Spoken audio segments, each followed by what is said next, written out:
بسم اللہ الرحمن الرحیم۔ حضرت عائشہ صدیقہ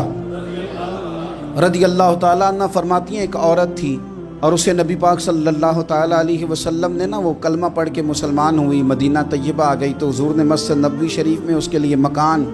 ایک سادہ سا کمرہ ساتھ مسجد کے بنوا دیا، وہیں رہنے لگی۔ اکثر وہ سیدہ طیبہ کے پاس آتی تو حضرت عائشہ صدیقہ رضی اللہ تعالیٰ عنہ فرماتی ہیں وہ بڑی باتیں سناتی اور آخر میں کہتی وہ ہار والا دن بھی بڑا عجیب دن تھا اور میرے رب کی قدرتوں کا دن تھا، وہ بھی بڑا عجیب دن تھا۔ سیدہ عائشہ صدیقہ رضی اللہ تعالیٰ عنہ ایک دن فرمانے لگی کہ تو ہار والے دن کا بڑا ذکر کرتی ہے، وہ کیا دن تھا؟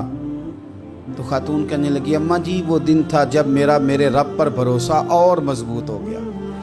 جس دن میرا اپنے رب پر توکل اور بڑھا، میرے ایمان میں یقین میں اور پختگی آئی۔ کہنے لگی میں ایک گھر کی کنیز تھی، نوکرانی تھی، اس گھر میں ایک بچی تھی جس کے پاس سونے چاندی ہیرے جواہرات کا ہار تھا۔ اس زمانے میں چمڑے کے اوپر لوگ ہیرے جواہرات لگاتے تھے، کئی دفعہ سرخ رنگ کے چمڑے پہ لگائے جاتے تھے، وہ بچی پہنتی تھی تو کہتی ہوں بچی کے اس نے اتار کے رکھا یا اس سے گرا وہ ہار تو چیل اسے اٹھا کے لے گئی گوشت سمجھ کے اور میرے سامنے اٹھا کے لے گئی۔ گھر والوں نے مجھ سے پوچھا، یہ بخاری میں موجود ہے، گھر والوں نے پوچھا مجھ سے کہ وہ ہار کہاں ہے تو میں نے کہا چیل اٹھا کے لے گئی۔ گھر میں کچھ چوری ہو جائے تو سب سے پہلا الزام کس پہ لگتا ہے؟ ملازمین پہ۔ کہتے انہوں نے مجھے بڑا مارا، بڑی تکلیف تھی، حتیٰ کہ میری شرمگاہ تک کی تلاشی، میری عزت اتنی خراب کی میں بتا نہیں سکتی۔ میں نے اپنی زندگی میں ایک واقعہ دیکھا، ایک امیر گھر میں چوری ہو گئی، ملازم کو اتنا مارا کہ وہ چارپائی پہ پڑ گیا، پولیس والوں سے اتنی مار پروائی گئی کہ وہ بیچارہ چارپائی پہ پڑ گیا اور پھر وہ اتنا بیمار ہوا اور کچھ دنوں کے بعد پتہ چل گیا کہ چور تو اپنا بیٹا ہے ان کا، پھر اس کا انتقال ہو گیا۔ اب وہ سیٹھ صاحب اور گھر والے آ کے مرنے والے کے کان میں معافیاں مانگ رہے ہیں، کان میں۔ تو میں نے ان سے پھر کہا تھا کہ یہ تو اب چلا گیا ہے، تمہارا زور چلتا تھا تو تم نے قانون خریدا اور تم نے اسے جتنا ہو سکا تم نے اسے مار پڑوائی،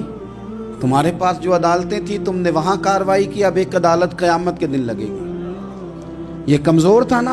کچھ کر نہیں سکا۔ میرے نبی پاک صلی اللہ علیہ وسلم نے فرمایا سن لو، اگر سینگ والی بکری نے بغیر سینگ والی بکری کو تکلیف دی ہوگی تو قیامت کے دن اسے بھی بدلہ دینا پڑے گا کہ تیرے پاس سینگ تھے اور تو نے اسے مارا تھا۔ وہ خاتون عرض کرتی ہے سیدہ عائشہ کی خدمت میں کہ مجھے بڑا مارا، مجھے تکلیف دی، میں کہہ رہی تھی کہ میرے سامنے چیل لے گئی ہے پر وہ نہیں مان رہے تھے، اماں جی انہوں نے مجھے بڑا مارا۔ حضرت عائشہ صدیقہ کہتی ہیں پھر کیا ہوا؟ کہنے لگی اماں جی جب کوئی میرا مددگار نہ رہا، مجھے تکلیف دے رہے تھے، رسوا کر رہے تھے، تو میں نے اپنے رب سے مدد چاہی، میرے رب کی طرف میں نے توجہ کی، میں نے کہا مالک اب تو ہی میرا مددگار ہے۔ کہتی ہے وہ مجھے مار رہے تھے تو وہ چیل جو ہار لے گئی تھی وہی لے کے واپس آ گئی اور ہمارے سروں کے قریب لا کے اس نے جب اس ہار کو پھینکا وہ مجھے چھوڑ کے سائیڈ پہ ہوئے، وہ میری بے گناہی جان گئے، لیکن آپ کو بتاؤں اس دن سے میرا اپنے رب پر یقین اور بڑھ گیا۔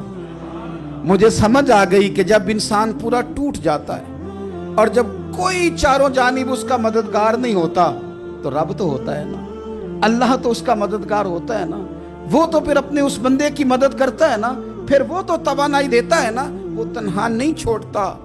وہ تو آنسوؤں والوں کے آنسوؤں پہ بڑا کرم فرماتا ہے،